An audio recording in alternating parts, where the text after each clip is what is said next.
नहीं है बेटा। रिप्रोडक्शन क्लियर हुआ? और रिप्रोडक्शन में गेमेटिक प्रोबेबिलिटी क्या होती है, और मेल एंड फीमेल दो में से कौन कसूरवार है बेटा, वो क्लियर हो गया। होमो एंड हेटेरोगेमेट क्लियर हो गया, पक्का? आगे बढ़ू मैं फिर? क्या याद रखा आपने स्लाइड 1 में, जल्दी जल्दी फिर मैं आगे बढ़ता हूं। रिप्रोडक्शन की definition, continuity of species, continuity of life, और हम होते हैं सेक्सुअल एसेक्सुअल, सेक्सुअल, और हमारी बॉडी के अंदर गेमीट्स बनते हैं बेटा by the process of meiosis. Father बनाता है स्पर्म, मदर बनाती है एग, और दोनों के फ्यूजन से बच्चा जो बनेगा, it can be a male और it can be a female based on father ने एक्स कंट्रीब्यूट किया है कि। यहां तक सब क्लियर है? अब आता हूं मैं सबसे इंपॉर्टेंट टॉपिक की तरफ, जो नीट एंड बोर्ड दोनों के लिए बहुत इंपॉर्टेंट है। So that is events of reproduction में। क्लियर है ना? कुछ इवेंट्स अब देखो, रटना कुछ नहीं है बेटा, कुछ इवेंट्स अब गेस करो, मतलब क्या हो सकता है, फिर मैं नाम लिखूंगा, गलत बोलोगे तो फिर मैं आपको सही नाम खुद लिखूंगा बेटा, ठीक है ना? हमको रिप्रोडक्शन करनी है बेटा, सुनना ध्यान से, हमको रिप्रोडक्शन करनी है, और रिप्रोडक्शन का फाइनल प्रोडक्ट जो है बेटा, रिप्रोडक्शन का फाइनल मकसद जो है बेटा, वो क्या है? ये तो क्लियर है ना बेटा? लेकिन क्या ऑफस्प्रिंग खुद ही बन सकता है? एक एक्सेप्शन है, वो इंशाल्लाह कभी बताऊंगा मैं वो कैसे हुआ बेटा, वो हजरत मरियम और हजरत ईसा अलैहि इस्लाम के एक्सेप्शन, वो अलग कहानी है। बट नॉर्मली बेटा एक बच्चा बनाने के लिए हमेशा बेटा हमें सबसे पहले, मतलब बच्चा तो 9 महीने बाद बनेगा, 9 महीने पहले बेटा हमें सबसे पहले सोचना है कि बच्चे को बनाने के लिए गेमीट्स कैसे बनाया जाए। बच्चा तो 9 महीने बाद की कहानी है ना, बिकॉज पहले गेमीट बनेगा, फिर गेमीट फ्यूज होगा, फिर डैश डैश बहुत सारी कहानियां होगी, और 9 महीने के बाद कौन पैदा होगा? समझ रहे हो ना? तो फाइनल हमारी स्टोरी का बेटा हीरो कौन है? और लेकिन इस ऑब्जेक्ट को बनाने की शुरुआत जो है बेटा, बनाने की कहानी है जो बेटा, वो कब शुरू हुई है? 9 महीने पहले शुरू हुए। अरे समझ रहे हैं ना? और शुरू कैसे होगी कि फादर ने सोचा कि हमको बच्चा चाहिए, मदर ने सोचा कि हमको शाबाश, जल्दी जल्दी शाबाश, बच्चा चाहिए, और बच्चा होने के लिए बेटा दोनों ने अपनी बॉडी के अंदर अपने गेमीट्स का क्या कर दिया? फॉर्मेशन शुरू कर दिया। नहीं समझ रहे हो क्या बता रहा हूं मैं? ये क्लियर है ना? अब कैसे गेमीट्स बनाएंगे? फादर के पास अल्लाह ने दिए बेटा टेस्टिस, जो हम इंशाल्लाह आगे पढ़ेंगे बेटा, जो फादर का क्या है? Primary sex. क्लियर है ना बेटा? और मदर के पास अल्लाह ने क्या दिए बेटा? शाबाश, ओवरीज, जो इसकी क्या है बेटा? समझ आया ना? तो अब क्या होगा बेटा, बिकॉज दोनों ने डिसाइड कर दिया कि इनको ऑफस्प्रिंग चाहिए, तो अब फादर अपनी टेस्टिस के अंदर क्या करेगा? स्पर्म बनाएगा, और मदर अपनी टेस्टिस ओवरी के अंदर क्या करेगी? ये समझ रहे हो ना बेटा? अब जब ये दोनों प्रोसेसेस कंप्लीट होंगी ना, इधर से निकलेगी हैप्लॉइड सेल स्पर्म, इधर से निकलेगी हैप्लॉइड सेल। समझ रहे हो बच्चा? और इस पूरी कहानी को बेटा हम मानते हैं फर्स्ट इवेंट ऑफ रिप्रोडक्शन, जो आपको नीट में क्वेश्चन भी पूछा गया था। And this event of reproduction is called as gametogenesis बेटा। क्या बोलते हैं? गेमीटोजेनेसिस बेटा। अरे समझ आई बात की नहीं समझ आई? तो अगर आपसे कोई पूछे कि ह्यूमंस के अंदर जो सेक्सुअल रिप्रोडक्शन है बेटा, उसकी शुरुआत कब होती है, तो आंसर क्या आएगा? गेमीटोजेनेसिस से होती है। समझ आया ना? किस में होती है? मेल में, फीमेल में, कि दोनों में बेटा?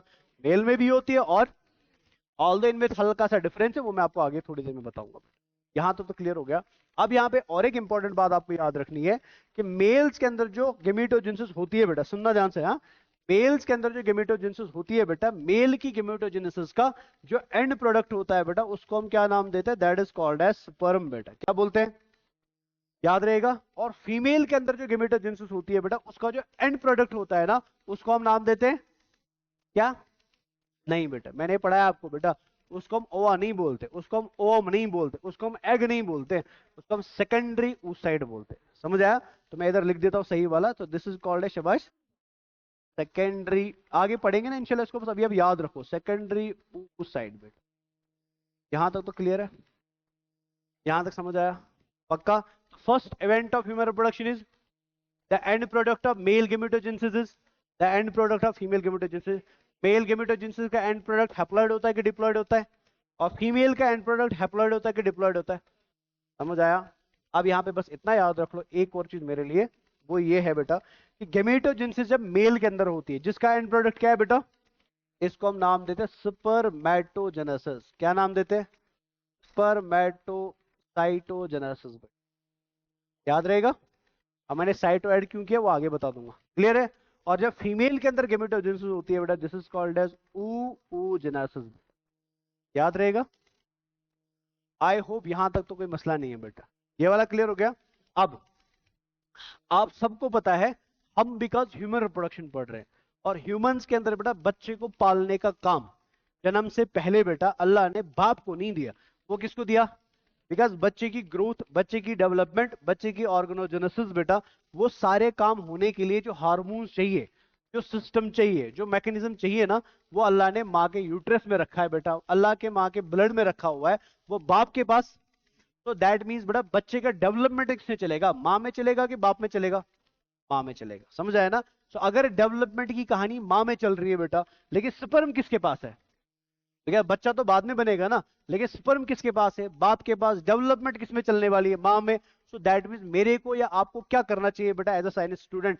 हमें एग को निकाल के बाप के अंदर डालना चाहिए कि स्पर्म को निकाल के बेटा माँ के अंदर डालना चाहिए? बात समझ रहे हो ना? सो मतलब होने वाला क्या है बेटा, नजर रखो ध्यान से। इसने भी अपने गेमीट को तैयार किया, इसने भी अपने गेमीट को तैयार किया, बट गेमीट को तैयार करने के बाद आगे के पूरे डिब्बे जो है ना बेटा वो माँ में होंगे। जो भी कहानी हम आगे पढ़ेंगे ना वो सब किस में होगा? बाप का काम बस खाली क्या था? स्पर्म बनाना। ये समझ रहे हो ना? लेकिन ये स्पर्म का तब तक कोई इंपॉर्टेंस नहीं है बेटा जब तक ये स्पर्म किसके पास ना पहुंचे। तो दैट मीन्स बेटा फादर को अपने स्पर्म को डिपॉजिट करना पड़ेगा बेटा किसकी बॉडी के अंदर, ताकि स्पर्म एंड एग क्या आ जाए। समझ आया ना? So this deposition of sperm बेटा by male partner into the body of female partner during the process of sexual intercourse और कॉपुलेशन बेटा, इस प्रोसेस को हम नाम देते हैं, इस पे भी क्वेश्चन आपसे पूछा गया बेटा, this is called as insemination बेटा। क्या बोलते हैं शबाश? This is called as insemination बेटा। अरे समझ आया? तो फटाफट से बताओ बेटा, अगर आपको बोर्ड में क्वेश्चन पूछा जाए व्हाट इज इनसेमिनेशन, तो आप क्या बोलोगे? ट्रांसफर और deposition of sperms by male into the body of is called as insemination। समझ आया ना? नीट में क्वेश्चन पूछा गया था इंसेमिनेशन, स्पर्मिएशन एंड स्पर्मेशन। ये तीन टर्म्स है, दिखने में एक जैसी लगती है बट तीनों क्या है बेटा, अलग अलग है। तीन में से अभी तक आप क्या याद रखे? इंसेमिनेशन वाली याद रखे। समझ आया? अब जरा नजर रखो ध्यान से। अब मेल ने बेटा क्या कर दिया? शाबाश। मेल ने क्या कर दिया? इंसेमिनेट कर दिया बेटा। किन चीजों को? स्पर्म्स को। किसकी बॉडी के अंदर? तो दैट मीन्स बेटा अब स्पर्म किसके नजदीक आया है बेटा? स्पर्म अब किसके नजदीक आया है? एग के नजदीक। भाई आया कि नहीं आया? अब अगर सारी चीजें अच्छी रही, पीएच अच्छा रहा, म्यूकस की क्वांटिटी अच्छी रही, हार्मोन अच्छे रहे, फीमेल की बॉडी हेल्दी रही बेटा, ठीक है ना, स्पर्म स्ट्रांग रहा, एग स्ट्रांग रहा, मतलब सारी चीजें बेटा अगर फेवरेबल रह गई, तो अगर सारी चीजें फेवरेबल रह गई, देयर आर चांसेस बेटा कि स्पर्म एंड एग एकदम क्या आएंगे? पास पास आएंगे। अरे समझ आया ना? और जैसे ही पास पास आएंगे बेटा, तो पास पास आने के बाद क्या होता है? स्पर्म जो है ना बेटा, वह अपने आप को फ्यूज कर देता है, फना कर देता है, ठीक है ना, ऐड कर देता है बेटा अपने सारे कंटेंट को। किसके साथ? समझ आया ना? So this fusion of sperm contents with the contents of egg बेटा इनसाइड द बॉडी ऑफ, समझ रहे हो ना बेटा? This process is called as, आप बताओ बेटा। वेरी गुड, समझ आया ना? This process is called as fertilization. समझ आया? तो पहला इवेंट क्या था? गेमेटोजेनेसिस। दूसरा इवेंट इंसेमिनेशन। तीसरा इवेंट, कोई आपसे पूछे इंसेमिनेशन खाली मेल ही क्यों करता है, फीमेल क्यों नहीं करते, आंसर क्या आएगा? Because the system designed for the development of baby is only present with the female, not present with the mail.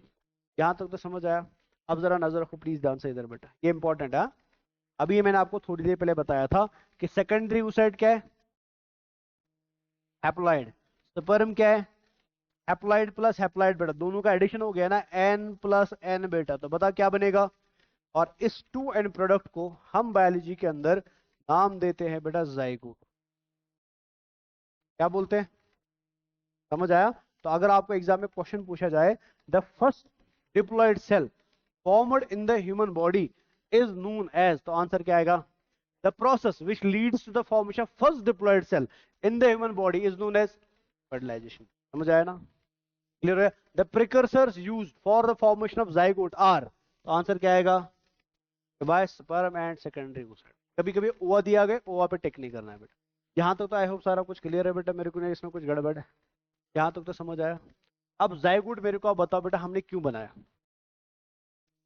दिमाग लगाओ अपना, बस रटने की बिल्कुल जरूरत है। जाइगोट हमने क्यों बनाया? डिप्लॉयड, ठीक है, वेरी गुड, एक आंसर तो ये बिकॉज हम चाहते थे डिप्लॉयड स्ट्रक्चर बने। दूसरा, वेरी गुड, इसके अलावा तो बस पूरी पिक्चर को ध्यान से देखो, आपको आंसर खुद मिलेगा। जाइगोट हम क्यों बना रहे हैं? सिंपल है ना भाई, बिकॉज हमारा फाइनल हीरो कौन है बेटा, और ऑफस्प्रिंग कैसा बनना चाहिए, हैप्लॉइड कि डिप्लॉइड? समझ रहे हो ना? तो अगर हम चाहते हैं कि फाइनल, आपने प्लांट में भी तो पढ़ा होगा ना, प्लांट की जो आप लाइफ साइकिल पढ़ते हो बेटा, वहां भी तो पढ़ा होगा, गेमिटोफाइट, स्पोरोफाइट, ऐसे ही होता है ना। अगर प्लांट स्पोरोफाइट है तो वो गेमिटोफाइट बनाएगा by the process of meiosis, लेकिन अगर प्लांट खुद गेमिटोफाइट है वो तब स्पोर बनाएगा by the process of meiosis, mitosis. बेटा पढ़ा है कि नहीं पढ़ा? सेम इधर है बेटा, हमारा फाइनल हीरो बच्चा है, और बच्चा एन होना चाहिए कि 2n होना चाहिए, लेकिन माँ बाप से जो सेल्स मिल रही है बेटा वो दोनों क्या है, एन एंड एन है बेटा। अरे है कि नहीं है? तो एन एंड एन आगे जाके एन एंड एन अलग अलग ना रहे बेटा, वो क्या रहे, 2n। तो 2n बनाने के लिए बेटा हमें क्या करना पड़ता है? समझ आई बात? अरे क्लियर हुआ कि नहीं हुआ? यहाँ तो कोई मसला नहीं है ना। अब जब जाइगोट बन गया बेटा, जाइगोट बनाने का और एक रीजन ये भी है कि जाइगोट एक सिंगल डिप्लॉयड सेल है बेटा, क्या है, और हमें आने वाले समय में बनाना है एक मल्टीसेलुलर स्ट्रक्चर बेटा। तो मल्टीसेलुलर स्ट्रक्चर बनाने के लिए जाइगोट क्या करेगा, ये आने वाले समय में एक दिन का रेस्ट लेगा, और उसके बाद रिपीटेडली क्या करता जाएगा, डिवीजन डिवीजन डिवीजन। कितने महीने? पूरे 9 महीने बेटा, समझ आया ना?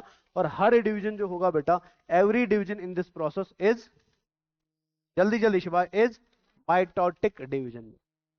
अरे समझ आया ना? और इसी माइटोटिक डिवीजन को इंशाल्लाह कुछ दिन बाद जब मैं पढ़ाऊंगा बेटा, इसी को मैं नाम दूंगा, याद रहेगा? समझ आया? So the mitotic divisions which occur inside zygote are known as cleavage. अब क्यों इनको क्लीवेज बोलते हैं इंशाल्लाह मैं आगे बताऊंगा बेटा, जब इस पे पहुंचेंगे हम अच्छे से। यहां तक तो समझ आया? अब सुनना प्लीज ध्यान से। हाँ, ये वाला पॉइंट जो है बेटा, ये एनसीईआरटी में लिखा है, बट थोड़ा अलग तरीके से उन्होंने लिखा, मैं थोड़ा इसको अलग तरीके से लिखने वाला, फिर एक्सप्लेन दोनों चीजों को करूंगा। अब जाइगोट बन चुका है, जाइगोट ने डिवाइड करना शुरू कर दिया, पहला डिवीजन हुआ, बनी 2 सेल्स, फिर पढ़ा चुका हूं मैं 11th में, याद करो, 2 सेल्स, फिर 4 सेल्स, फिर 8 सेल्स, फिर 16 सेल्स, फिर हमने बोला मरियुला, अर्ली एंड मरियुला, याद है सबको बेटा? और फिर फाइनली बना एक 64 सेल स्ट्रक्चर, जो किसके जैसा था, लेदर बॉल के जैसा कि टेनिस बॉल के जैसा? टेनिस बॉल के जैसा। अरे याद है, अंदर से हॉलो था, बाहर से सेल्स थी बेटा, समझ आया ना? उसको हमने ब्लास्टुला नाम दिया था। क्या नाम दिया था? And this process is called as blastulation. अरे समझ आया कि नहीं समझ आया? समझ आया? और ब्लास्टुलेशन का मतलब क्या होता है बेटा, मैं नीचे लिख देता हूं इसको। ब्लास्टुलेशन का मतलब होता है फॉर्मेशन ऑफ ब्लास्टोसिस्ट बेटा, क्या, या ब्लास्टुला, दोनों एक ही चीज। अरे समझ आया मैंने क्या बोला? समझ आया? पहला इवेंट क्या था एक बार बताओ? पहला इवेंट गेमीटोजेनेसिस, दूसरा इवेंट इंसेमिनेशन, तीसरा इवेंट फर्टिलाइजेशन, चौथा इवेंट ब्लास्टुलेशन। समझ आया? अब यहाँ पे मैं एक चीज ऐड करने वाला हूँ, जो मैंने एक्स्ट्रा डिब्बा यहाँ ऐड किया, बट एनसीईआरटी ने इस वाले पॉइंट को स्किप किया, उनने सीधे बोल रहे इम्प्लांटेशन। ठीक है ना? ऑल द एनसीईआरटी अपनी जगह सही है, पर थोड़ा उसको ध्यान से सुनना बेटा। ब्लास्टुलेशन हो चुका है, सुनना प्लीज ध्यान से। ब्लास्टुलेशन हो गया, जल्दी, ब्लास्टुलेशन हो गया। अब ब्लास्टुलेशन से क्या बना, आर क्या बना, जल्दी जल्दी शिवा, ब्लास्ट। अब 11th की क्लास याद करो बेटा, जिन बच्चों ने नहीं पढ़ा है तो उनके लिए मैं थोड़ा इधर बना देता हूँ, जिनने पढ़ा है उनसे मैं क्वेश्चन तो डेफिनेटली पूछूंगा बेटा। ये ऐसे था हमारा ब्लास्टुला, याद आया कुछ? ऐसे था ना ब्लास्टुला बेटा? अरे याद है? और यहाँ पे कुछ सेल्स अंदर की तरफ थी ऐसे, पढ़ा है कि नहीं पढ़ा? कुछ दिन पहले तो पढ़ा है दोबारा एनिमल किंगडम में बेटा, याद है कि नहीं है? अब मुझे फटाफट से बता, इन सेल्स को क्या बोलते हैं, और इन सेल्स को, पीछे कॉपी नहीं देखना बेटा, इन सेल्स को क्या बोलते हैं और इन सेल्स को क्या बोलते हैं, कॉपी नहीं देखना, फिर कोई फायदा नहीं है ना। इन सेल्स को हम नाम देते हैं इनर सेल मास, याद आया? जिन्होंने नहीं पढ़ा उनके लिए याद रखो बेटा, डी सेल जो अंदर से है ना ब्लास्टुला की, वो सेल जो अंदर से होती है, they are called as inner cell mass, also called as embryoblast बेटा। इनको हम क्या बोलते हैं शिवाय? एम्ब्रायोब्लास्ट। याद आ गया कुछ? और ये जो बाहर आपको सेल्स दिख रही है ना बेटा, they are called as trophoblast. याद आया? ट्रोफोब्लास्ट। अरे याद आया कि नहीं आया? मैंने 11th क्लास के अंदर आपको चिल्ला चिल्ला के बोला था, ट्रोफोब्लास्ट आने वाले समय के अंदर बेटा क्या बनाएगा, जल्दी बोलो भाई, क्या बनाएगा? प्लेसेंटा बनाएगा। अरे याद आया? और आने वाले समय में एम्ब्रायोब्लास्ट क्या बनाएगा? एम्ब्रायो बनाएगा। अरे याद आया कि नहीं आया? समझ रहे हो ना? जिन्होंने नहीं पढ़ा ना वो अभी से याद रख लो बेटा। ब्लास्टुला स्ट्रक्चर कैसा होता है? टेनिस बॉल के जैसा, अंदर से कोई सेल नहीं होती, बाहर से बहुत सारी सेल्स होती। जो बाहर वाली सेल्स है दे आर कॉल्ड एज, या आगे 12th में पढ़ना है बेटा इसलिए इधर ही याद रखो, दे आर कॉल्ड एज शबाश। और ट्रोफोब्लास्ट फ्यूचर में क्या बनाता है, जो अंदर थोड़ी बहुत सेल्स है बेटा 5-10 cells, they are called as, उनको हम क्या बोलते हैं, और उनसे आने वाले समय में क्या बनेगा। ये तो क्लियर हो गया। अब यहाँ पे मैं और एक चीज बोलने वाला हूं जिसके लिए हमको नेक्स्ट स्टेप पढ़ना पड़ेगा, नजर रखो ध्यान से बेटा। अगर आपको वो 11th क्लास वाली पिक्चर अभी भी दिमाग में अच्छे से बनी हुई है बेटा, मैंने बाहर ऐसे कुछ स्ट्रक्चर्स बनाए थे, याद आया कुछ, याद आया। और मैंने वहां पे बेटा इस स्ट्रक्चर का नाम क्या दिया था, शाबाश, यस सर चुप करा याद चुनके, शाबाश, इनको मैंने नाम दिया था जूना। इधर मैं लिख दिया, these layers are called as zona pellucida बेटा। अरे भाई याद आया कि नहीं आया, क्या बोलते हैं जल्दी बोलो शाबाश, जूना पेल्यूसिडा बोलते हैं बेटा, क्लियर है ना। तो these layers are called as शाबाश जूना। अब यहाँ पे एक सिंपल सी बात याद रखनी है बेटा जो बहुत इंपॉर्टेंट है और आगे दोबारा हमको ये पढ़नी ही पढ़नी है बेटा, वो क्या है कि जब आपकी बॉडी के अंदर जाइगोट बनता है ना, जाइगोट किस किस के फ्यूजन से बना, तो परम के फ्यूजन से। और चलो आप अपने दिमाग से मेरे को एक क्वेश्चन का आंसर बताओ, क्या आप चाहोगे कि आपके एग के साथ एक से ज्यादा सुपर्म फ्यूज हो, क्या कोई इंसान दुनिया में चाहेगा या कोई फीमेल दुनिया में चाहेगी कि उसके एक एग के साथ एक से ज्यादा सुपर्म फ्यूज हो बेटा, नहीं ना बेटा, बिकॉज अगर एक से ज्यादा सुपर्म फ्यूज हो गए तो क्या बनेगा 4n 5n 6n, वो तो पता नहीं कुछ अलग ही बन सकता है बेटा। तो अल्लाह ने इस चीज को रोकने के लिए बेटा कि एक एग के साथ खाली एक ही सुपर्म फ्यूज होना चाहिए, एग के बाहर एक प्रोटेक्टिव कवच बना दिया, जिस प्रोटेक्टिव कवच को हम क्या बोलते हैं, जूना पेलिसोडा बोलते हैं। क्या बोलते हैं, जैसे एक सुपर्म अंदर जाता है ना, बाहर से क्या बन जाती है, चलिए जूना पेलिसोडा की कवर बन जाती है, ये क्लियर है बेटा, ठीक है। और जूना पेलिसोडा की कवर एक बार बन गई, उसके बाद दूसरा सुपर्म कभी भी अंदर, यानी ह्यूमंस मोनोसुपर्मिक है कि पॉलीसुपर्मिक है, मोनोसुपर्मिक है बेटा। यहां तो ये आगे पढ़ना है हमें, समझ आया ना। अब एक बार जूना पेलिसोडा की लेयर बन गई ना, ये आपके एग को बेटा बनाती है नॉन स्टिकी, क्या बनाती है, मतलब अब आपका एग किसी जगह चिपक, वो फ्लॉपियन ट्यूब में रोल होता जाएगा, घूमता जाएगा घूमता जाएगा घूमता जाएगा, लेकिन अंदर से उसमें डिवीजन होते रहेंगे बेटा। उसको इमेजिन करो, मैं बाद में आपको इंशाल्लाह एक वीडियो भी दिखाऊंगा 3D इसका। इमेजिन कर लो एग सामने है, एग के बाहर मैंने पॉलिथीन चिपका दिया, पॉलिथीन इस एग को कहीं पे भी फ्लॉपियन ट्यूब में चिपकने, बिकॉज बाहर पूरी लेयर है बेटा किसकी, जूना पेलिसोडा की, समझ आया ना। लेकिन जब ये बॉल रोल हो रही है ना फ्लॉपियन ट्यूब के अंदर बेटा, रोल होते होते अंदर से क्या चल रहे हैं, एक से दो बने, दो से चार बने, चार से डैश डैश, समझ आया ना। डिवीजन होते होते जब आपका एग बेटा किस स्टेज पे पहुंच जाता है, 64 सेल स्टेज पे पहुंचता है, किस पे, जिस 64 सेल स्टेज को अभी भी ने क्या नाम दिया, ब्लास्टुला नाम दिया या ब्लास्टोसिस्ट नाम दिया। अरे समझ रहे हो ना, इतनी देर में बेटा ये फ्लॉपियन ट्यूब के एंड पे पहुंच जाते हैं। आपको फ्लॉपियन ट्यूब का थोड़ा स्ट्रक्चर तो याद है ना, इधर मैं दिखा देता हूं एक मिनट, ये देखो बेटा, तो यहां नजर रखना, यहां से एग एंटर करना शुरू कर दिया ना, सुनो ध्यान से, यहां से एग एंटर करना शुरू कर दिया और किसी इस जगह पे बेटा फ्यूजन होके क्या बना, जाइगोट बना बेटा। बाहर कौन सी कवच है, सूना पे, और एग को आना कहां पे बेटा, यूट्रस में आना है ना। तो यूट्रस की तरफ आते आते बेटा आपका एग कंटिन्यूअसली क्या कर रहा है, डिवाइड डिवाइड डिवाइड डिवाइड, समझ रहे हो ना। लेकिन क्या कहीं बीच में चिपक रहा है, क्यों नहीं चिपक रहा है, रीजन है बेटा बाहर क्या है, समझ आया ना। अब इतनी देर में बेटा एग आते आते आते आते फाइनली बेटा इस बाउंड्री पे पहुंच जाता है, जहां अब आने वाले समय में गिरेगा बेटा किसके अंदर, अरे समझ आया। जब आपका एग यूट्रस में गिरेगा बेटा, गिरते समय आप क्या चाहोगे बेटा, एग यूट्रस की दीवार के साथ चिपकना चाहिए कि नहीं चिपकना चाहिए, समझ रहे हो ना बेटा। बिका अगर ये नहीं चिपका तो मतलब बच्चा पैदा होने वाला नहीं है बेटा, लेकिन अगर ये चिपकना चाहता है बेटा, तो चिपकने के लिए इसको क्या करना पड़ेगा बेटा, जूना पेलिसोडा को रखना पड़ेगा कि जूना पेलिसोडा को हटाना पड़ेगा, हटाना पड़ेगा बेटा। अरे समझ आया ना। और जैसे ये जूना पेलिसोडा को हटाएगा बेटा, क्लियर है ना, हटाते ही ये हट गया ना बेटा, ब्रेक हो गया ना जूना पेलिसोडा, ये हटते ही बेटा अपने आप को कहां से चिपका देगा, यूट्रस की वॉल पे चिपका देगा, समझ आया ना। और इस यूट्रस की वॉल के साथ ब्लास्टुला का चिपकने का जो प्रोसेस है ना बेटा, इस प्रोसेस को हम नाम देते हैं इम्प्लांटेशन। क्या नाम देते हैं, जो नेक्स्ट स्टेप बनेगा किस चीज का, इवेंट्स ऑफ सेक्सुअल रिप्रोडक्शन, समझ आई बात। तो अगर आपको एग्जामिनर नीट के अंदर क्वेश्चन पूछता है कि एम्ब्रियोनिक डेवलपमेंट में कौन सा एम्ब्रियोनिक स्ट्रक्चर इम्प्लांटेशन शो करता है, तो आंसर क्या आएगा, लास्ट, समझ आया ना। कितने सेल स्ट्रक्चर इम्प्लांटेशन, समझ आया ना बेटा, बस यही याद रखना। आगे बढ़ू मैं, इधर मैं सीधे लिख देता हूँ। तो नेक्स्ट स्टेप जो यहाँ आने वाला है बेटा, दिस स्टेप इज कॉल्ड है, शबाश जल्दी जल्दी शबाश, इम्प्लांटेशन।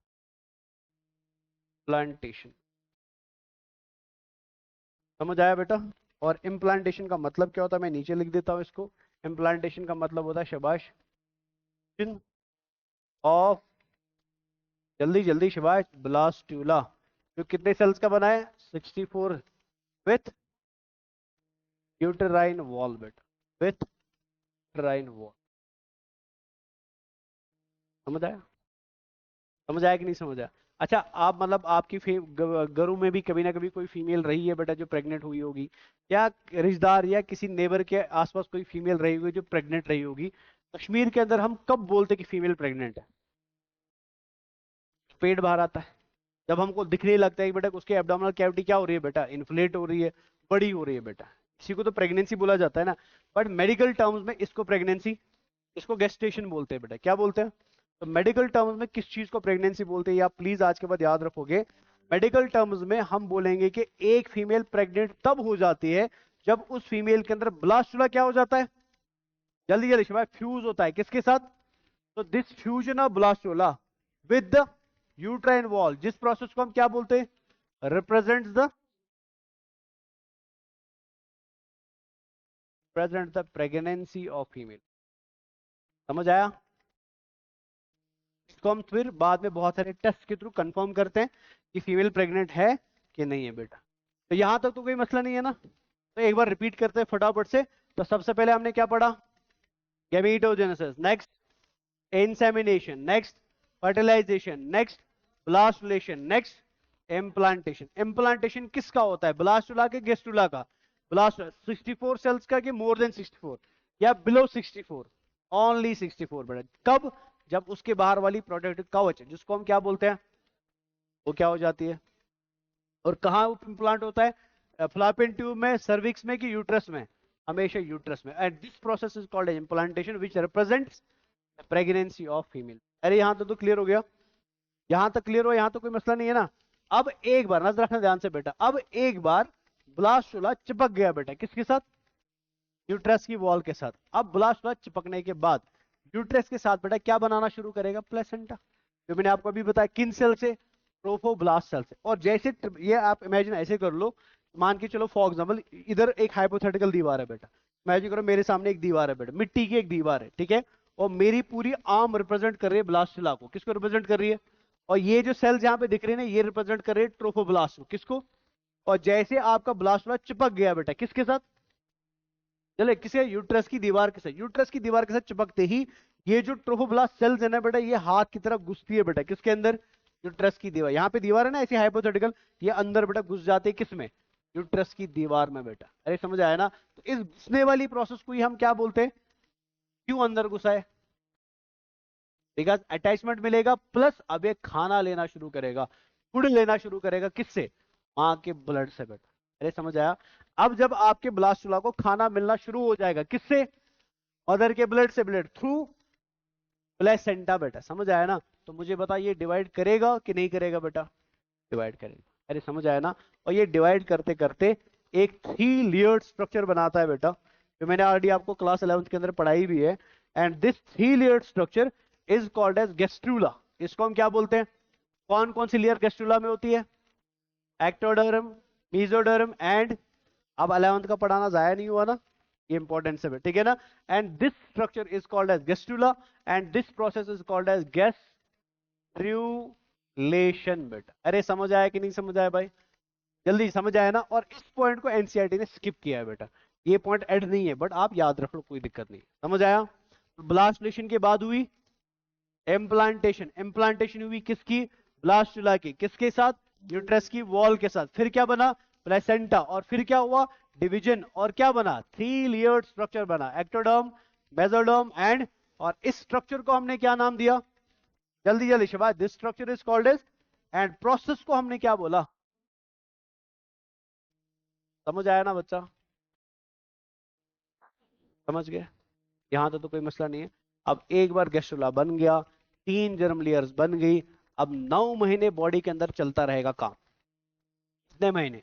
और काम जो चल रहा है ना बेटा, इसको मैं एरो के ऊपर लिख देता हूँ। ये जो 9 महीने काम चल रहा है, this process is called as gestation period बेटा। इसको हम क्या बोलते हैं, ये क्लियर है क्या बता रहा हूं मैं, ठीक है ना।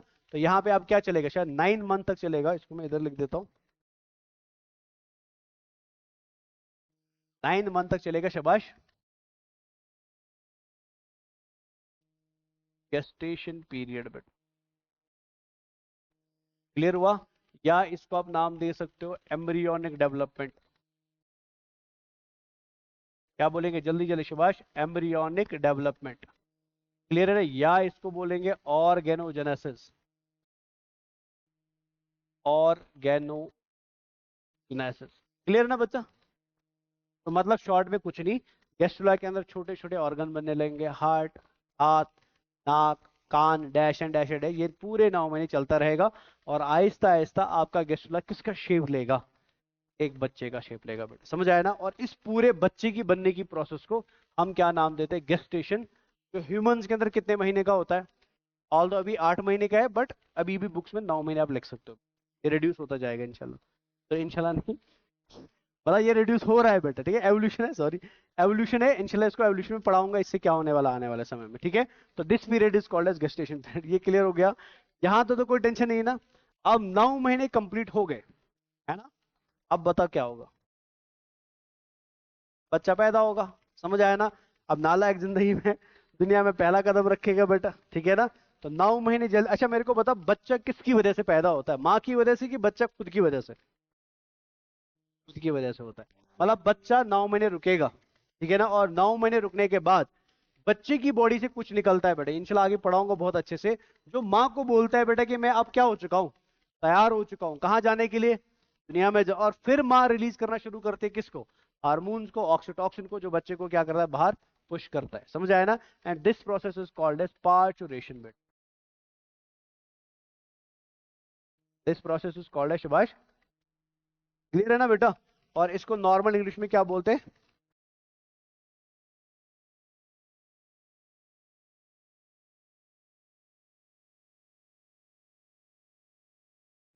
तो यार डिलीवरी दे दी अल्लाह ने, जोमेटो डिलीवरी, नालायक जिंदगी में दुनिया में आ गया, ये समझ। और ये दुनिया में आ गया तो माँ बाप की परेशानी शुरू बेटा, पच्चीस जिंदगी है खुशकर। ये समझ आया मैंने क्या बोला। अब बच्चा पैदा हो गया बेटा, दुनिया में आया, अब क्या करना चाहिए, खाना वाना खिलाना चाहिए, दूध पिलाना चाहिए बेटा। तो इस दूध पिलाने की प्रोसेस को हम नाम देते हैं लैक्टेशन बेटा। क्या नाम देते हैं, और नेक्स्ट स्टेप जो आएगा वो क्या आएगा सुभाष,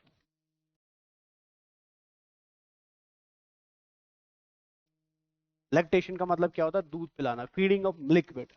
आज ही हमने पढ़ा बेटा, हमने सिलेबस फिनिश किया था, हमने क्या पढ़ा आज, मैमल्स का कैरेक्टरिस्टिक फीचर क्या है, presence of feed their young ones, और कैसे बेटा, that feeding process is called as lactation.